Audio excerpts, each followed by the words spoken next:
Saudara seorang siswi sekolah dasar swasta di Medan, Sumatera Utara diduga menjadi korban pemerkosaan oleh kepala sekolah, pegawai tata usaha hingga petugas kebersihan sekolah.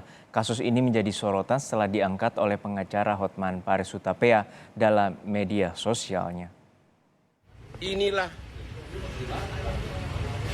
aduh, inilah anak kecil cewek umur 10 tahun yang diduga diperkosa oleh berbagai orang, oleh oknum pimpinan sekolah, pimpinan administrasi, bahkan tukang sapu dari sekolah tersebut ikut diduga memperkosa anak kecil ini, ya.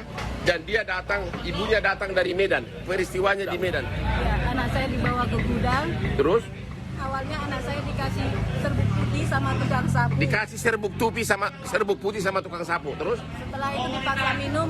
Setelah habis mulutnya dilakban, mulutnya dilakban, kakinya diikat. Setelah itu digendong, dibawa ke gudang. Pada Terus saat di gudang, tukang sapunya berhenti di depan gudang, keluar kepala sekolah keluar, dari gudang, ya. jaga pintu gudang. Jadi yang jaga pintu gudang pimpinan sekolah, yang tukang sapu.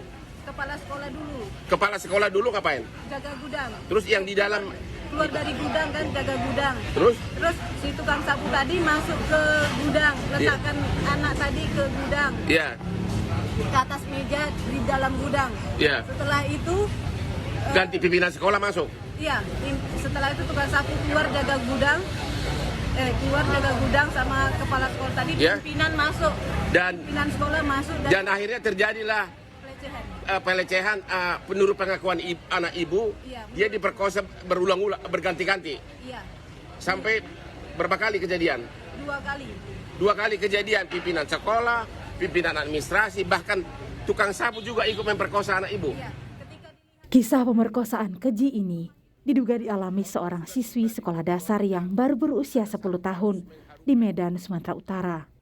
Kasus ini jadi sorotan setelah pengacara Hotman Paris Hutapea mengangkatnya di media sosial. Sebenarnya ibu korban telah melaporkan kasus ini ke polisi sejak 10 September 2021. Namun sudah setahun kasus ini jalan di tempat. 18 saksi sudah diperiksa polisi, namun belum ada tersangka yang ditetapkan. Laporan ibu korban soal dugaan pemerkosaan ini juga dibantah kepala sekolah. Tetapi hasil visum korban menunjukkan ia memang mengalami kekerasan seksual.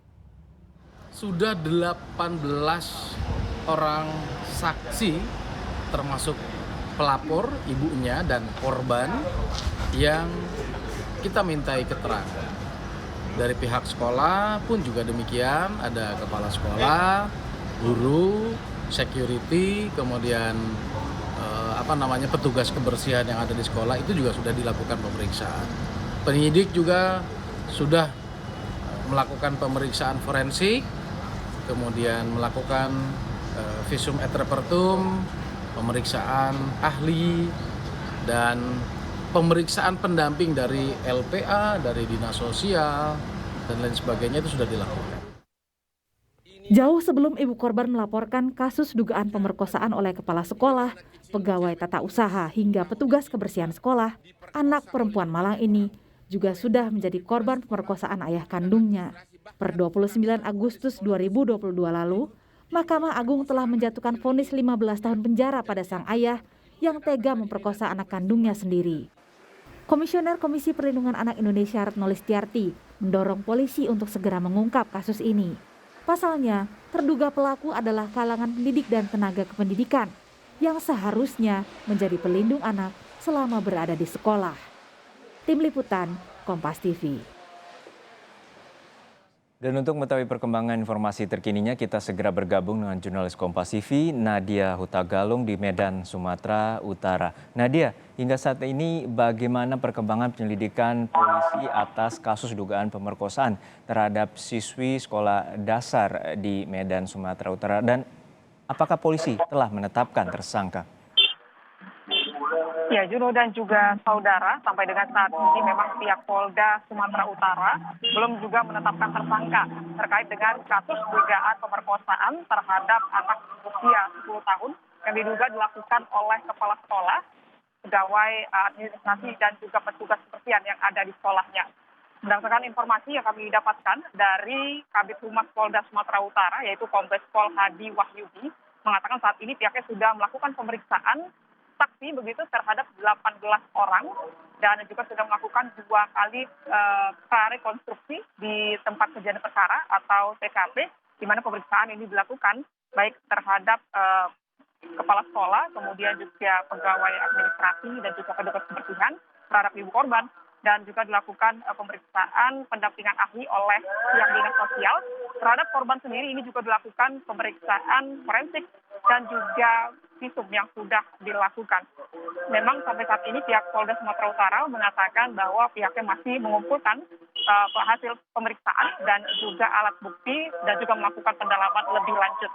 Seperti yang Anda sampaikan tadi, Juno, memang kasus ini sempat viral beberapa waktu yang lalu, di mana sebelumnya pengacara kondang Hotman Paris sempat mengunggah video di media sosialnya, di mana dalam video tersebut terlihat ibu korban yang jauh-jauh datang dari Medan ke Jakarta untuk mengadukan kasus pemerkosaan anaknya kepada pengacara kondang Hotman Paris. Ibu korban menyebut bahwa dalam kejadian ini anaknya dipaksa untuk meminum serbuk putih, kemudian mulutnya dilakban, kakinya diikat, dan pemerkosaan pun dilakukan di sebuah gudang yang ada di sekolah. Ibu korban menyebut merasa kecewa karena sampai saat ini pemeriksaan belum juga menghasilkan tersangka, di mana tersangka belum juga ditetapkan oleh pihak kepolisian, di mana laporan ini sebenarnya sudah disampaikan oleh ibu korban pada September 2021 lalu, sehingga Juro dan juga saudara ini sudah 1 tahun proses kasus ini berlanjut dan belum ada 1 orang pun tersangka yang ditetapkan. Ibu korban menyebut bahwa akan mengusut kasus ini dengan sungguh-sungguh, bahkan ibu korban mengatakan ingin berbicara dengan Kapolda Sumatera Utara, Kapolri, ataupun juga Presiden Joko Widodo. Namun di sisi lain, Juro dan juga saudara, pihak penasihat hukum dari terlapor, yaitu dari pihak sekolah sendiri, penasihat hukum bernama Marudut Simanjuntak ini mengatakan membantah adanya kejadian pemerkosaan yang dilakukan oleh kliennya, yang menyebutkan bahwa kliennya baik kepala sekolah ataupun juga petugas sekolah lainnya ini tidak sama sekali melakukan pemerkosaan terhadap perempuan berusia 10 tahun tersebut. Ia mengatakan bahwa latar belakang malah dari kejadian tersebut justru pihak keluarga ini sebelumnya melakukan permohonan agar diringankan biaya uang sekolahnya, kemudian pihak sekolah pun menyetujui permohonan tersebut dengan syarat dilakukan pembayaran untuk tunggakan-tunggakan sebelumnya. Kasus ini memang menjadi viral dan kemudian sejumlah pihak juga meminta atau mendorong pihak kepolisian agar tetap segera cepat begitu maksud kami untuk mengusut kasus ini. Salah satunya adalah dari pihak Kepala Dinas Pendidikan Kota Medan yang mengatakan akan segera mencopot jabatan dari kepala sekolah jika memang benar kepala sekolah tersebut melakukan pelecehan seksual atau memerkosa siswanya sendiri. Kemudian dari pihak KPAI sendiri juga ini mendorong kepolisian untuk mengusut kasus ini dan meminta pemerintah setempat agar juga memberikan pendampingan ataupun pemulihan secara psikologis dan juga melakukan rehabilitasi secara medis. Jono, sementara kembali ke Anda di studio. Baik, kita harapkan pihak kepolisian dapat mengungkap tuntas kasus dugaan pemerkosaan terhadap siswi berusia 10 tahun di sekolah dasar swasta di Medan, Sumatera Utara. Terima kasih rekan Nadia Hutagalung dari Medan, Sumatera Utara.